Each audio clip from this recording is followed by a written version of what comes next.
Okay, good morning, everyone. Yesterday we did the following idea. We're discussing the topic. You weren't here, but we're going to just bring you in. We're discussing the topic of pain and suffering. Why do bad things happen to good people? Why do good things happen to bad people? Right? Everyone remembers? So we started with the following idea. What is good / bad, and who is bad / good? Okay, so the first time when we ask a question, why do bad things happen to good people, we're making a lot of assumptions, right? Assumption number one, we're assuming that there's something that's bueno and something that's malo, right? Who says that that's good and who says that's bad? You made that was your assertion, maybe you're wrong. And the other thing is who is bad and who is good, right? We say, well, that person was good or that person was bad. Do we know? We don't know. It's crazy. Even the most righteous people that we know, people have made mistakes before, right? And maybe they've done non-mistakes on purposes, yeah? And they've done the wrong thing. The example we gave yesterday was two of them. One is Dennis Rader, who was always known as BTK, the bind, torture, and kill murderer. The other one was Ariel Castro, who was found recently in Cleveland, who had kidnapped these three girls for 9, 10, 11 years respectively. Do you know what I'm talking about? In Cleveland? Do you know what I'm talking about? Debbie, do you ever hear that idea? About Cleveland, these three girls that were kidnapped? No? Anyway, they found these three girls. The bottom line is that these people look like they're good people, but really they're quite evil, yeah? And they look like maybe something is bad. Now, what's the idea of what is bad versus what is good? That's the example I gave with when I was 5 years old, and I had to get stitches right over here because a plate had fallen and cracked on my head, and I had to get stitches. So when I'm 5 years old, I think, what are they doing to me? Right? They come and they go and they put this needle in my head. But I'm 5 years old, so what am I thinking? Why do bad things happen to good people, right? But the reality is, that's a good thing because it's coming to numb the area to give me stitches. Had they not numbed that area, it would have been quite painful, okay? So that's what's bad, what is good, who's bad. Oh, this I need to get rid of because then we said the following idea. When a person asks the question, why do bad things happen to good people, they are saying three things. Prerequisite to those three things that there's a God. You believe in God, right? Tu crees en Dios. Yeah, you think that Dios existe. That's right. You think that He's here. There are three things we're saying when we ask the question, why do bad things happen to good people? If you thought the world was random and there's no God, then there's no question. The reason why bad things happen is because it's random. Get it? But if you're still bothered, that means that you must think it's not random. In which case, then we're saying three things. What are we saying? Anyone remember? Good, we'll go in your order. I don't know if I did that or not, but it doesn't matter. One is that God is all-powerful. Number two is God is all-knowing. And number three, God is all-good. God is all-powerful, all-knowing, and all-good. This is what we are saying when we ask the question, why do bad things happen to good people? How are we saying that? Very simple. Because if you didn't think He was all-powerful, then why do bad things happen to good people? Because even though God knew about it and He's good, He couldn't do anything about it. He's just not powerful enough, right? The other one is, let's say He's all-powerful and all-good, but He just didn't know about it. What about if He's all-powerful and all-knowing? He's just bad. Everybody get it? That would answer the question. But by the fact that we'd still be bothered means that we believe in those three things. Are we good? So far, so good? This is all yesterday, so I'm going a little bit quick. Number three is we asked, how bad does something have to be in order to warrant the question, why do bad things happen to good people? In other words, what I mean is very clear, and that is that if God is 100% good, if God is not as good, means all good, means 100%, right? We're talking about, if God is 100% good, so then how bad does something have to be to take it out of 100% good? I'll give you a hint, it's on the board. Delta. Good, delta. 0.00000, add in, well, not really one, in which case it comes to be as long as it's outside of 100% good, all of a sudden it's bad, right? Now, what we talked about yesterday, when I opened up the floor and I asked, give me an example, most people except for Paul and Edwin, right? Maybe, Edwin's not here, but he was sitting here yesterday. That's why I'm pointing there. Paul and Edwin, everyone else was on the right. And that's the idea of death and sickness and children, not children, but I'm saying children's sickness, and for some people, children's sickness. And this is like, that's bad. That's when you ask the question. But what about little things? What about when, like, oh my gosh, like little things, like dropping your marker or dropping your yarmulke, all of a sudden, I can't believe this, ¿por qué? Mi Dios, no creo. Right, so a person who says that, yo no puedo. A person says that, what about those things? Those are the very small things, or stubbing your toe, which I used to say, I want you to know something, this is wild. I used to give an example when I taught this class, is you know what pain is? Pain is when you stub the middle toe. Because, come on, it's protected on both sides. What are the odds of you stubbing your middle toe? And then yesterday, bam, paint's on the ground, I'm out on the floor. Purple. I'm sure it's because of this. In any event, the idea is, what kind of pain? You know what pain is? It's when you make $1 million. I'm hoping my words will mean something. Okay, the idea is, what do we got? Now, that's the idea of when we come to the idea of pain. How bad? Very small. But if you go ahead and you tell me examples of death and all those ideas on that side of sickness and war and famine, then that means where are you coming from?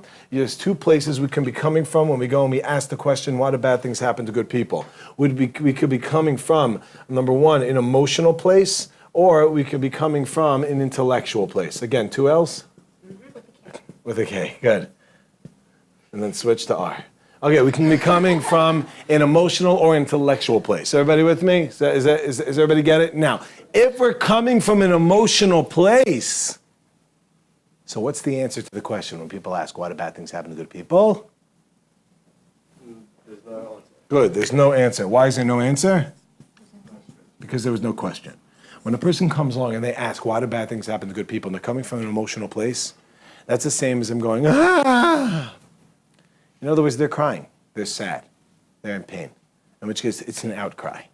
And it's the example that we gave, that the Mishnah says in Pirkei Avos, that when a person has their dead lying before them, you don't try to comfort them. And when a person goes ahead and they're angry, you don't say, calm down. And when a person goes, oh, why did this happen? You don't say, let me explain. All right? What you say is, I'm so sorry, and you give them a hug. Maybe at some point they'll ask the question from an intellectual place. But at that stage, it's coming from an emotional place. If it's coming from an emotional place, there's no answer because there's no question. Is that clear? And I want to make it I'll take it one step further. We discussed this a little more in depth yesterday, but okay, we're up to what we're up to. So the thing that I wanted to make another example of is that there's a very interesting halacha. It's found in Jewish law that when a person visits a shiva house, a house of mourning, someone who lost a loved one, what do you say to the mourner? When you come in, what do you say to them? You don't. You walk in and you go, you don't. No, you don't. Oh, good, right.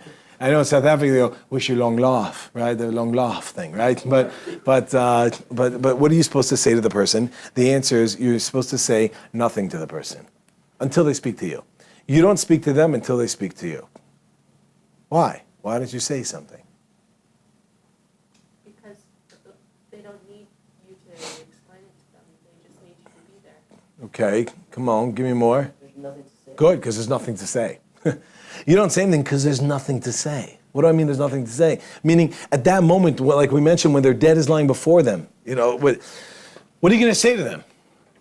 There's very few times. I mean, the Gemara brings a couple of cases where a person says, they come to a house of mourning and they say something and they go, nichamti, right? You have comforted me, thank you. You have comforted me. But it's very far and few between. What do you say? You say nothing. You come and you sit there. And by sitting there, you're saying the following. There's nothing I can say. But you should just know I'm here for you.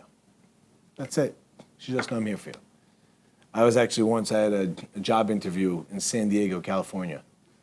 And this is about 9 years ago. This was 9 years ago. It wasn't about 9 years. It was 9 years ago. And I had a job interview in San Diego to be a principal of a school. How scary is that?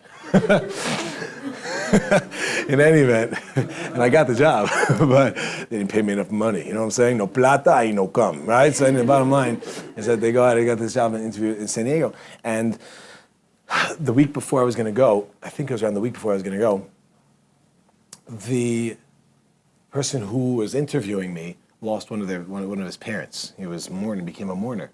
And he happened to be mourning a block and a half from my parents' house. That's where his parents lived. So I was like, okay, I was in my parents' house at the time. I was visiting in New York because I was going to be going to whatever. So I said, I'll go be Menachem Avil, right? I'll go comfort the mourner. Now, I didn't know who this guy was, who this rabbi was. I just heard that he's mourning, and then I found out it's a block and a half from my house, so of course I'm going to go. So I go. He didn't know me. I didn't know him. I go in. I sit down. And like I'm sitting in the back, because there's other people sitting. I'm not going to come and sit right in front of him. Like, I don't know him. He doesn't know me. But I come in, I sit down, and he looked at me every so often, and then I just kept sitting there. And then after about 15, 20 minutes, when he turns to me, he goes, "Who are you?" I said my name, and he's like, am I supposed to meet you next week or something?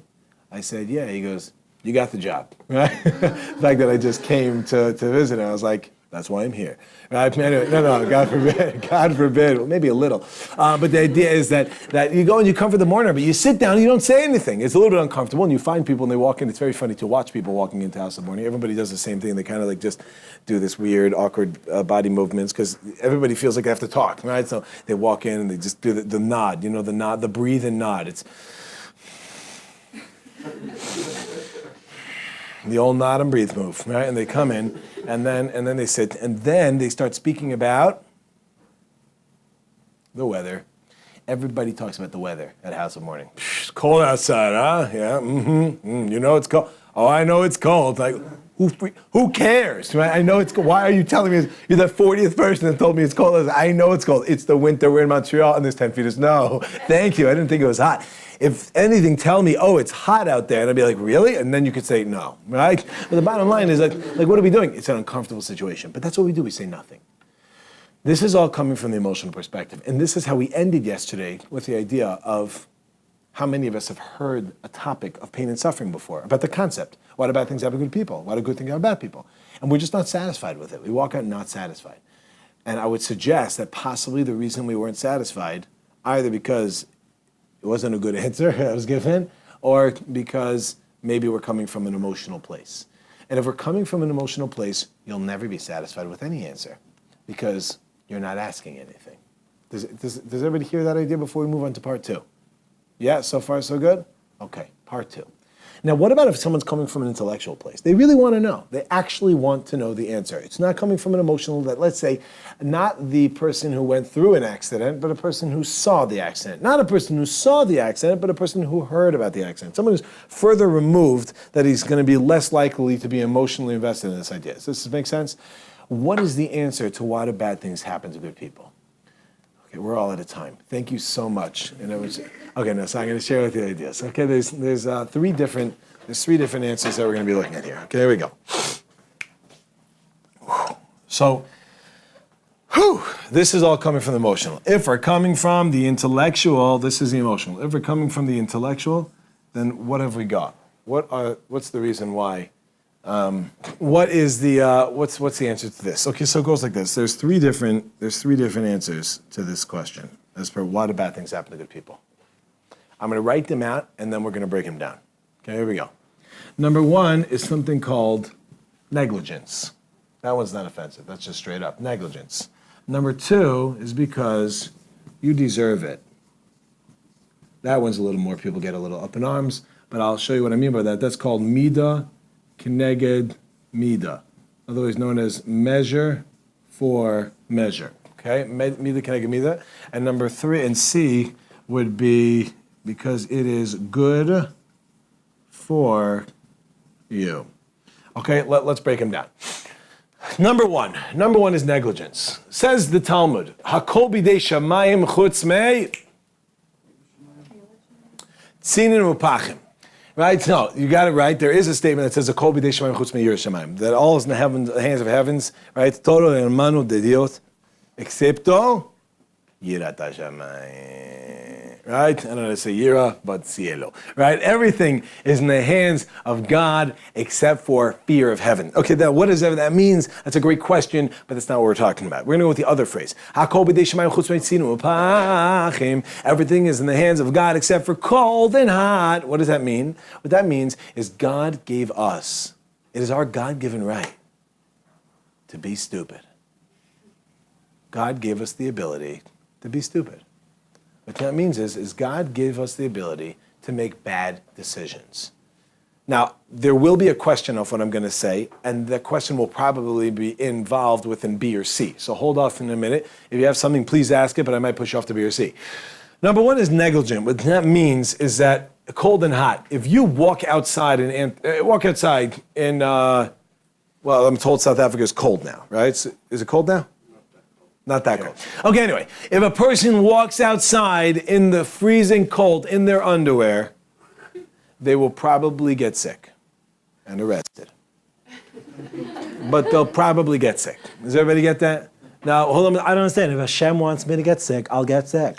And if not, then I won't, right? You know what I mean? Like, what? I don't have to worry. No, it's not true. If Hashem wants, yes, that is also true to an extent, but you can make yourself get sick. If a person jumps in front of the train, it will probably hurt or not because you won't be here anymore. Yeah? You say, well, if God wants, I'll get hurt. No, that's called stupid. God gives us the ability. If you put your hand in fire, you will get burned. If you go out, and I was talking with my wife last night about the idea of emunah and bitachon, trust and faith, and rockets and all the things that are happening here. I don't know the exact guidelines in terms of what's called the makom sakana, place of danger and not, etc. But I think we could all agree that a place like Ashkelon, right? Is that where your family is? Ashkelon? Ashdod? Okay, Ashdod. A person goes outside and there's a siren. You have to be silly not to go into a bomb shelter, right? That's not called like, well, if God wants. That's called silliness. There's certain things which are clear and present danger, and you have to protect yourself. If a person ties his shoe too tight, and then his foot hurts him, don't say, oh, what a bad things happen to good people. Answer is because you're stupid, right? You have to be careful. That's it. I had a friend that epitomized this idea. He was once rollerblading off a roof, and we were 15. He said, listen, guys, if I don't make it, give my hockey equipment to my kids. We're like, dude, as far as we know, you don't have any children. Like, you know, you're 15. Like, what are you doing, right? Okay, but this is the guy. Another time we're all walking together and we hear this thump. We turn around and we see this guy walked into a tree. He's like, who put that there? We're like, the mushrooms. Right? What do you mean, who put that there? What's wrong with you? You understand? Okay, so that's called negligence, yeah? I'll take it one step further. An example which we gave not long ago with a doctor who told me that a certain fellow who came to him because he had to have knee surgery, and he claimed that it was in his family, right? It was hereditary. Remember this example? Hereditary. This guy said his father had a knee replacement, and his grandfather. Okay, and the doctor said to me, maybe he's right. Maybe it is hereditary. But when you put 40 people in an elevator that only holds 3, there's going to be a problem with the cables, right? Does everybody get it? If you haven't figured it out yet, this man was quite. He was a big man. He was a big man. Yeah, I don't mean in terms of stature. I mean he was quite large. Now, if a person goes ahead and if you eat like a pig and then you wonder, why am I sick? If you don't sleep well, I'm so tired. Very simple. That's number one. That's called negligence. I think personally, overwhelming majority of the pain and suffering that we experience in our life probably falls in A. That we're just silly. We don't take care of ourselves well. We're not watching out. We're not being safe. Okay, that's A. Is that clear so far? Any questions on that, on negligence? Okay, let's move on to B. B is you deserve it. What does that mean, you deserve it? Now, I don't mean like you ever have someone who you don't like and you see them fall down the staircase and you're like, Magia lo, right? You know, he had it coming, right? And you have it. That's not what I mean. I do mean that sometimes, but what I mean in reference to this is that there's a relationship between things that happen to us and reasons that they happen. The Gemara says in Brachos and Daf Hey and Aleph, it says that what should a person do if they have pain and suffering? What should they do? Right. So one of the first things the Gemara says is, does anyone know? Do you know what it says? Say again? Yeah, close, right. You use a different lashon, but that's what it says essentially. Yefashfesh b'maisav. Right? Does it sound familiar? Yefashfesh b'maisav, which means check into your actions. If something happens to you, look into your actions. You say, why would I do that? Right? Answer is, because there's a reason things happen. It's not stam, it's not random. When things happen, there's a reason it happens. And if it's happening, so then what we're saying is that what possibly could we have done that we need to get this thing? That's mida keneged mida, means measure for measure. When we do something, so when I banged my toe yesterday morning, thank God, not again last night. When I banged my toe yesterday morning, and as I was sitting on the floor, like just holding it and in tremendous pain, I was trying to think, like, what? Like, what is it? What's the message? Yeah, now, I don't know yet. I don't know what the message is. But I'm hoping maybe I'll think a little more and maybe try to figure out a direction. And you know what? Even if I don't get the exact direction, no matter what I pick, it's going to be good. Because I got to fix a lot of things. Yeah, so even if I pick something, the bottom line is the idea, okay, we're going to get to that in a minute, that's C, but deserving means there's a reason, which means it's possible that a person might actually be able to know the reason why something happens. Now, the level we are on today, and you read the Sadoros, and the generation is becoming lower and further away from Sinai, as opposed to people who look at it, as opposed to the evolutionary track, right? There's a famous story with Yaakov Kamenetsky on the plane. Do you know this story? Yeah, okay, so exactly. Fill in the blank with the Gadol, you heard the story, right? But I heard the story of Yaakov Kamenetsky. That the Jewish people started by Sinai. And so anyway, of Yaakov Kamenetsky, a great sage, died in 1986, lived in Muncie. Oh, there you go. Right? Lives in Muncie, whatever that is, small hamlet in New York. And Yaakov Kamenetsky was on a plane, and he was sitting next to this man. They were both grandfather age, and both had grandchildren on the plane. Right? Yaakov Kamenetsky had about 73 grandchildren on the plane, and this man had about 1.3 and a dog.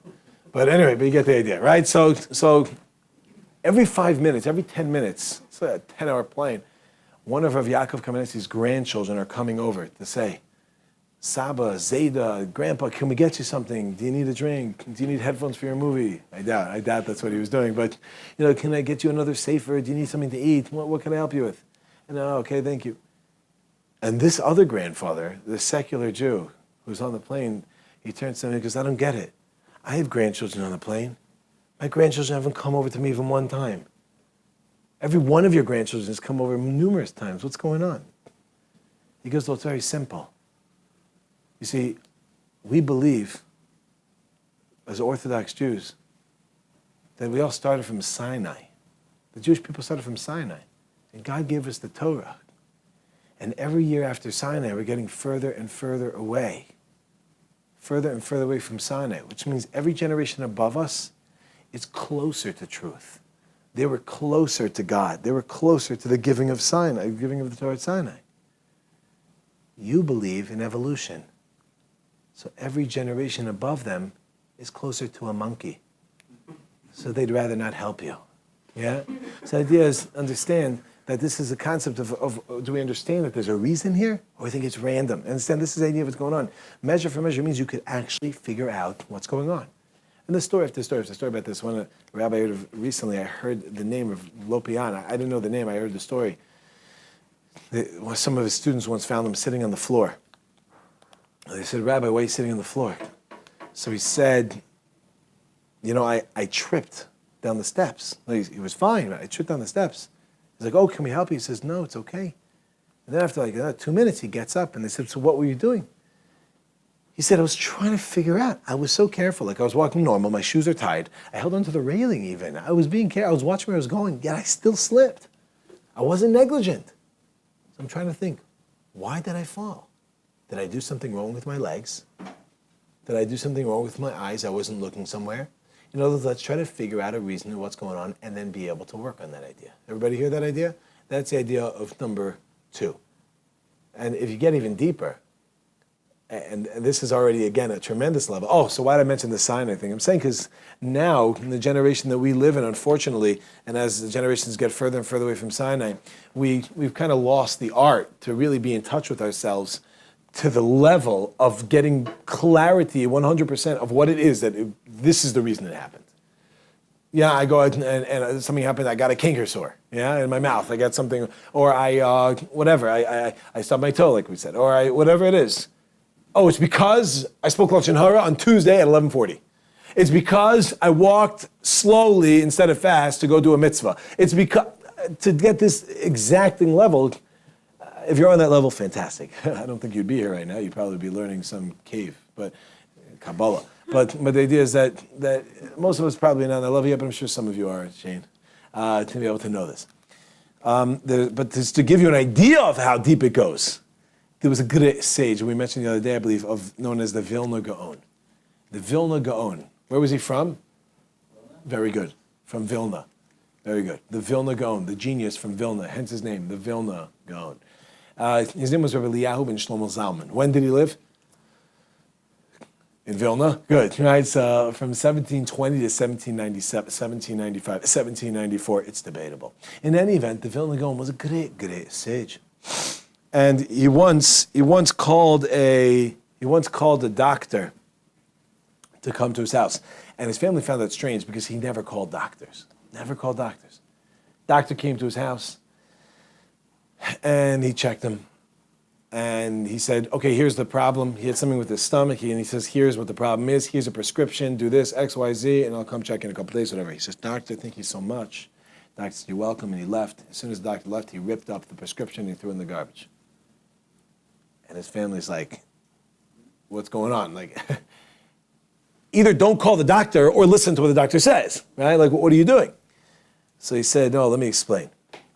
He said, you see, the way that our body is made up is we have what's called Ramach Ivarav Ushasa Gidav.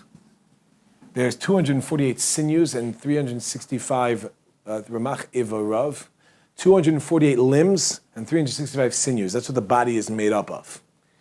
And there's also 248 positive commandments in the Torah and 365 negative commandments in the Torah. The negative don't mean they're bad. It means don't do's, right? Positive means do this, put on tefillin, keep Shabbos, eat kosher. What's a negative? What's a no? Don't murder. Don't speak Lashon Hara. Let's say, what else? Good. What? Don't eat pork. Okay. What? Anything else? Or just 4? Oh, don't murder again. You shouldn't murder twice. Good. No, she said it 4. I'm just kidding. That's an important one, though. We have to stress it. Good. Especially during these days. Yeah. What? Keep Shabbat and don't not keep Shabbat. Right? Okay, so this idea. So the Gra said, he said the 365 negative, 248 positive come to a total of 613, and there's 613 parts of our body. Each mitzvah is connected to another part of the body. And he said, my stomach was bothering me, but I couldn't discern where exactly it was emanating from. Was it coming from this area, from that area, from this area? So I called the doctor just to let me know where it was coming from. Once he told me where it's coming from, so I knew which mitzvah I had to work on. Everybody get it? If you're on that level, again, I'd love to learn from you. But the idea nonetheless is that we can at least stop and think a little. Yafash ve'shamaysav, look into your actions. What have we done? Nothing is random. Okay, number 3. Number 3 is that it's good for you. What does that mean, it's good for you? So it's good for you can be a couple of things. Yeah? Go. Helps build your character, makes you a better person. Okay, interesting. Let's say it helps build your character, makes you a better person. There used to be someone I used as a model. Unfortunately, he's no longer a model, and he kind of messed over any sort of analogy that I wanted to use. The 3 of you will know him. Well, you 2 for sure. I don't know if you'll know him. His name was Oscar Pistorius. This guy, Oscar Pistorius, is that the name? I saying it right? Pistorius? Yeah? Oscar Pistorius. He, at the age of 11 months old, got cancer in his knees. And he had to have his legs, both of his legs amputated from the knee down. And he got, in place of them, these prosthetics. And I think he was known as Blade Runner. Am I saying that right? Is that what he was called, Blade Runner? Did he run in the end, in 2012 in the Olympics in London? Yeah, I think it was a big debate. Will he be able to be part of the regular standard Olympics, or he had to be part of the, what do you call it, Paralympics, right? Special, no, I don't think it's called special, right? The Paralympics, right? Which one was going to be part of? I know that's not what you meant, right? But it's like, is he going to be part of, which one is he going to be part? I want to tell you something. That just reminded me of a story. You got to be careful how you talk. You got to be careful because sometimes you say things that just are not nice. And when I was younger, I used to very often use the word retarded. And I didn't use it meaning to make fun or be derogatory towards people that are slower with their mind. It's just an expression, like, what are you retarded? Like, what are you stupid? Like, what are you dumb? What are you idiot? What are you retarded? That's what it was used as. And it became part of I just spoke like that. It was really, it's just not nice. It's just not refined, right? Forget Judaism. It's just not a refined way of speaking. Maybe don't forget Judaism, that's where it comes from. But the idea is it's not refined. But, okay, I was 15 years old, 16 years old, 17. I was in camp. And there's a camp in our camp, which is called, it was a branch of Yachad. Yachad is for people that are mentally disabled, right, that are retarded. And I was working with a guy. I had a guy, I was 17, the guy was 29, but again, he had Down syndrome, but he was high function, and what happened was we were once filling up soda machines.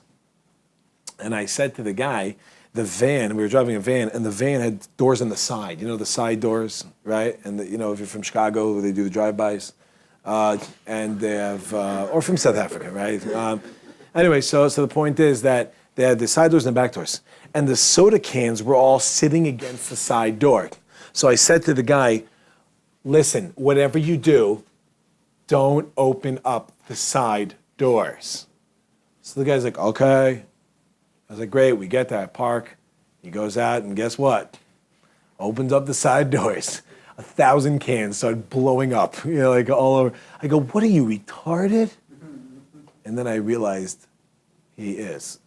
And I wanted to bury myself. I was so embarrassed. My wife was there, and she goes, ever since then, I hope he didn't realize, right? But ever since then, I've been careful not to talk. You have to be careful, right? And it's just not appropriate to speak certain things. But the bottom line is, he was going to be either part of the Olympics or the Paralympics. A big debate back and forth. And I remember it was around 2011, and I was driving in my Mazda 5 and black. And I was listening to the BBC, the most trusted news station after CNN, of course. And they were interviewing Oscar Pistorius. He was on the line. This is before he was a murderer. Before he committed it, at least. And what happened was, the reporter, it's very inspiring to hear a story about a guy who went from having no legs to running in the Olympics. That is wild. And the reporter asked him on the BBC, he said to him, so if you could go back in time and have your legs, would you want them? That was my reaction. I'm driving. I almost crashed my car. I was like, what are you, sick? What kind of question is that? How could you even, you want to think about it? How could you say that? Of course the guy wants his legs. What does that mean? What a terrible, horrible, insensitive thing to say.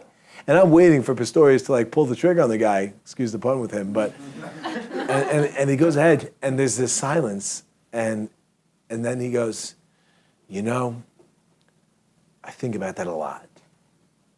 And I was like, right, I know, it's a difficult decision. What do you mean you think about it a lot? So he said, Friedman, what I mean is, and that would have been cool, right? What's that show? What was that called? The Truman Show. Right? So anyway, so he goes, on the one hand, of course, who wouldn't want to have legs? On the other hand, I know that I would not be who I am today had I not gone through this. Right? And that's along those you're saying. Does everybody understand that idea? Had we not gone through certain trials in our life, if we didn't have certain tests in our life, and I'm not coming to belittle the tests in any way, shape, or form. Everybody has tests. Sometimes they're smaller, sometimes they're huge. And sometimes we never even understand the reason for the test. After we don't even get it. And that we're going to explain. I'm going to give you an example of that in a minute. But that doesn't mean it's for naught. It doesn't mean it's for nothing. Every test that a person has is a purpose. Sometimes we see it, sometimes we don't. But let's start with that first idea, is what? Is that we grow from it. If we do. If we do. If we don't, then we don't. So what does it mean that it's good for you? On the one hand, it means that a person can grow. But in any event, the idea is, what does that mean good for you?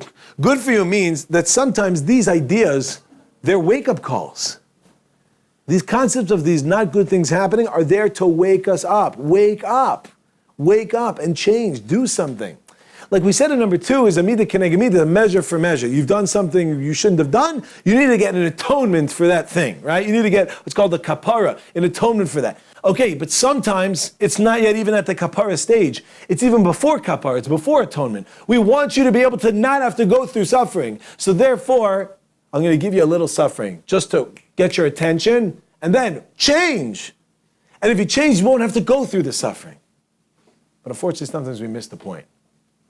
You totally missed the point. You know, you have this little kid, okay, 3-year-old kid, little Chucky. Okay, she's a beautiful girl. I don't know why you named her Chucky. But, you know, you're sitting in your chair, you're chilling in your silla, And as you're sitting there in your recliner, you notice little Chucky standing across the room, picks up a paper clip. Now, I got to let you know something. Kids don't really know when they're doing something wrong. It's only when you go, that they go, what can be done wrong with this, right? They don't even know that there's something wrong. Then you go, and they go, what? What did I do? And let me try to replicate it. Like, what was it? Right? So they go, you go, So Chucky looks around and realizes, must be something with this. So Chucky picks up the paperclip and then goes and opens it a little. And you go, and you go, bingo, right? This is it, yeah?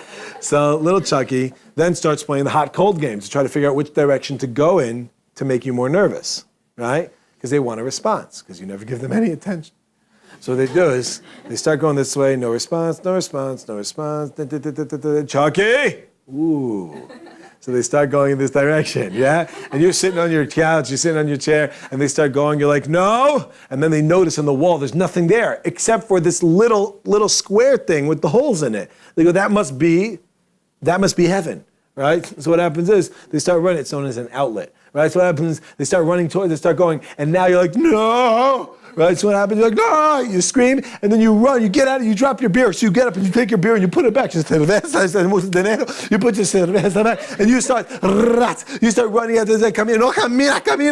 You're running towards the thing. You start running after, and then he sees you, so she starts running. And then what happens? At the 1 yard line, she sees you, you see her, she jumps, and then you jump, and boom, you sack her on the 1 yard line. You're like, yeah, you take it and you spike it, and you realize that was your kid. The kid is lying on the floor and goes, why do bad things happen to good people? Had the kid made the touchdown, the kid would have toasted. Everybody get it? And that kid's like, why do bad things happen to good people? Why is he yelling at me? Why is he running after me? Why is he sacking me? Why is he spiking me? Okay, that's a little child protective service action there. But at least before the spike, before that, the kid first gets a little wake-up call. And we all have it in our lives. Little things are like, you bang your foot. Happened with Bilam. What happened with Bilam? Bilam Arasha. Balak comes to Bilam.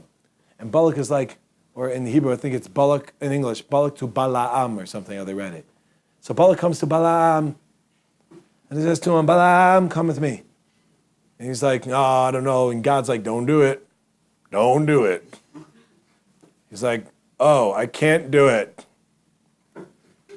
God, should I do it? It's like, well, I guess if you really want to, right? But not a good idea. Don't do it. But if you want to, not a good idea. He's like, but he said I can do it. And every time he's going, there's other things trying to stop him. He's on his donkey, and he's on his burro. He's going along, and what happens? He's pushed up against the wall. It goes off the path, and it hits him. He goes, get back on the path. Listen to your messages. It's telling you don't do it. And then he's trying to get you off to go to another path. No, hits it, get back on the path. Then it goes the other way, hits it, gets back on. Other way, hits it, crushes like against the wall. Puts an angel in front of him. He doesn't even see it. Only his donkey. And then finally he sees it. And he's like, angel, sorry, I didn't see you there. Should I not go? Not a good idea, Bilam. Oh, really? But should I go? He's like, okay, I guess if you want to, like, essentially. And what happens, so many times we're told, don't do this, do this, wake up. You don't get the point. Then it becomes for naught. Then it's lost. Everybody get that? These things are wake-up calls. Okay, now what else is good for you? There's so much more. What else is good for you? Good for you is a wake-up call. Good for you is ideas that grows, a person can grow from to become a greater person than they were. We don't ask for nisyonos in life. We don't ask for tests. We ask God to give us the ability to handle the tests. We never ask, give me a test, right? That happened. We know someone. Who in Tanakh asked for a test? Who was that? King David, right? King David asked for a test. And on his level, supposedly failed the test. On his level, right? A whole discussion what that means. But you understand the idea is that we don't ask for tests, but we ask, give us the strength. Lo ayidei nisayon. We say it every day, please don't give us tests. But give us the courage, give us the strength to be able to stand up to the test. Give us the courage and the strength to be able to pass the test. Now these ideas, if it's good for us, sometimes we get to see the end result, how it's good. And sometimes we never get to see how it's good. understand that kol mada avid rachmanu l'tav avad. We said it yesterday, we'll say it again. Everything that the Lord does is good. So the idea is everything is for the best. Sometimes we see it, sometimes we don't. I want to share with you a story where we see it, a story where we don't. I then want to share with you a story, how it's amazing for us in the world to come, and then one more story. Okay, here we go. So story. Story number one. Numero uno, lo primero. It goes like this. Story number one. Number one is about where they see the end. Number two is where they didn't see the end. Okay? Number one where they see the end was the following. This happened in the Holocaust. There was a family. And one of the family members, a little girl gets taken. I don't know the exact age, teenage age, I believe. She gets taken by the Nazis. The brother comes home to find the sister's not there and says, where is she? And they direct him to this bunker out in the woods. So he's like, what? And he's trying to get away from the Nazis, but this time he have his sister. So he runs as fast as he can without even thinking. Bursts through the doors of this bunker, and there's a Nazi general sitting. He gets all nervous, like what happened? And then he sees, it's a Jew, right? And he comes in, he goes, give me back my sister. So the guy starts laughing. Hans, Fritz. Hey, Dom. He wants his Schwester. Should we give him the Schwester? And he hears his sister screaming in the other room. It's for effect. And he goes and says, should we give him the sister? So the other one comes out and goes, Jew boy, you want your sister, Jude? Okay, I'll tell you what. We'll give you your sister. As soon as you grow hair on your palms. So he goes, okay. And he sticks out his palms. And he has hair growing out of his palms. And they're like, Was? Was das noch? This is the devil. And they go, give him his sister. And they give him the sister, and he runs out, and they're saved. And they survive the war. Years later, this fellow is living in Muncie, New York. Today is Muncie Day. And this man is living in South Africa. A reporter caught up with him and said, heard about the story. Is it true? And he holds out his palms, and he has hair in his palms. And he's like, what is that? He said, it's hair in my palms. He said, oh, thank you. And he left. Another reporter came though, and he said, what is that? And he said, hair in my palms. He goes, well, what's it from? He said, when I was a little kid, I got burnt very badly on my hands. And they had to do a skin graft. And they grafted skin. They took skin from another part of the body that had hair follicles on it. And they put it on his hands. And he remembers as a little kid always being made fun of and thinking, why? Why does bad things happen to good people? Why would this happen? That very thing is the thing that saved his sister's life. Sometimes we get to see the end result.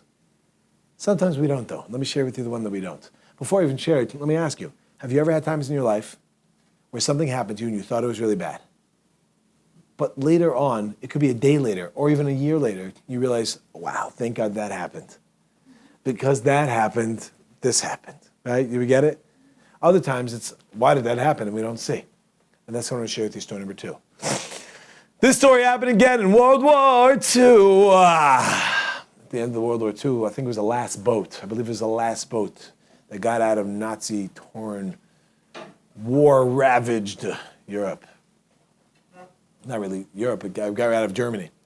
And was actually making its way towards London town. So it's on the way to London, yeah? And the boat gets to 110. London doesn't want to accept them. They don't want to accept them. There's some crazy stories about what happened to boats that escaped and then some were sent back. Like really horrible stories, which I'm not going to get into which countries did that, perhaps Israel.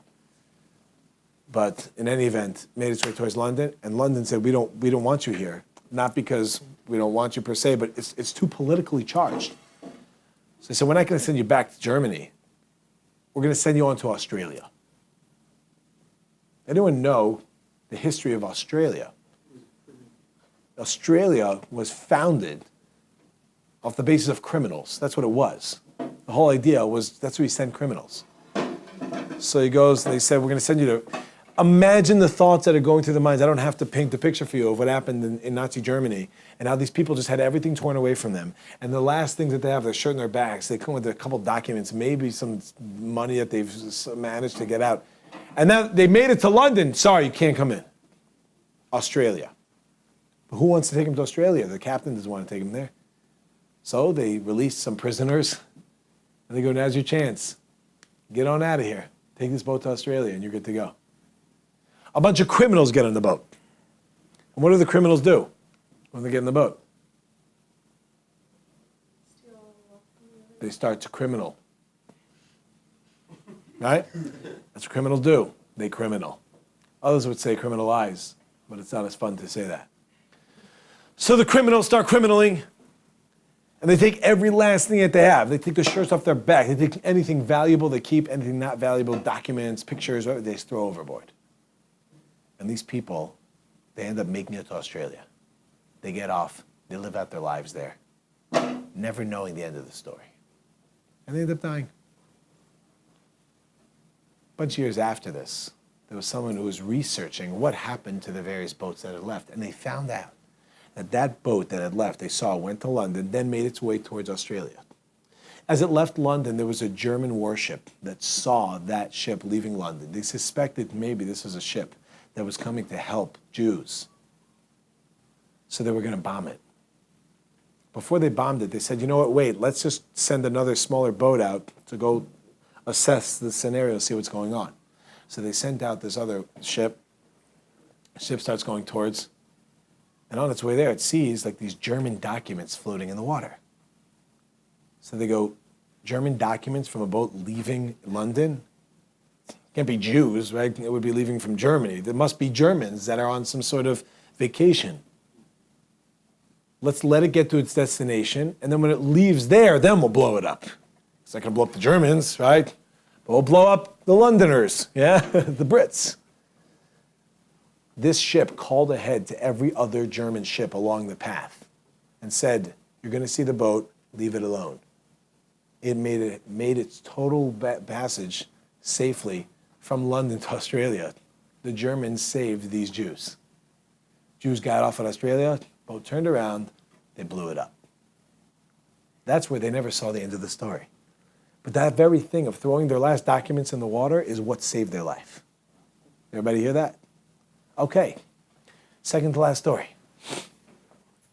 There's a great Makubal sage by the name of the Rashad of Shalom Sharabi. Shalom Sharabi lived in Jerusalem. He was a Kabbalist, lived here a couple hundred years ago. And there was a guy who was having pain in his life, like major pain and suffering. Every day he had something else happen. He had a business, he lost his business. He had children and a wife, and his wife left him, his kids left him, his little 3-year-old's like, I am leaving, and walked out, and he smoked, the 3-year-old. And he goes and he left him, and he had nothing.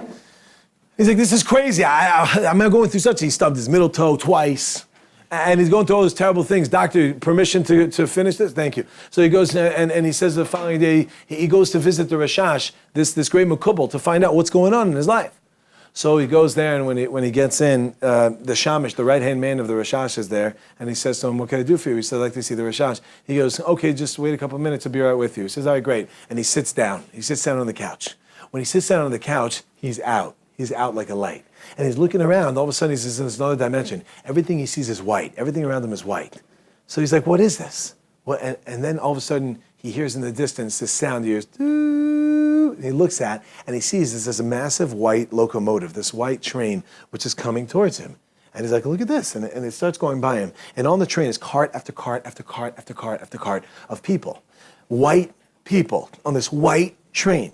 And he sees like, wow, what is this thing? And he sees some of them are big and strong and mighty and powerful. Some of them are very weak. Some of them are disproportionate. They got big arms but little legs. Some of them have big legs and little arms, right? Some of them are just, missing limbs and whatever. And it's cart after cart after cart after cart after cart after cart after cart. And he's like, what is it? And some of them are just limbs, just whatever. This is crazy. And what happens, for the sake of his brevity, it goes off, right? And he starts following it, nothing else to do. And all of a sudden he hears in the distance, dan-it, dan-it, dan-it, Then it was another train, right? This time led by Ozzy Osbourne. It was a crazy train, yeah? And what happens is he starts to hear, and this train starts to come. It's this massive black locomotive, and on his car, the same thing, but these big black guys. Okay, racist? No, I said white, I said black, relax, yeah? A lot of lies, what happened? They go ahead, and he says some of the big black guys, some are very small, some are missing a limb, some are disproportionate, etc. The same thing, and it goes on. And then he sees another train, this time it's a gray train, the same thing. And then finally he follows the direction, he comes to this big door, so he knocks on heaven's door.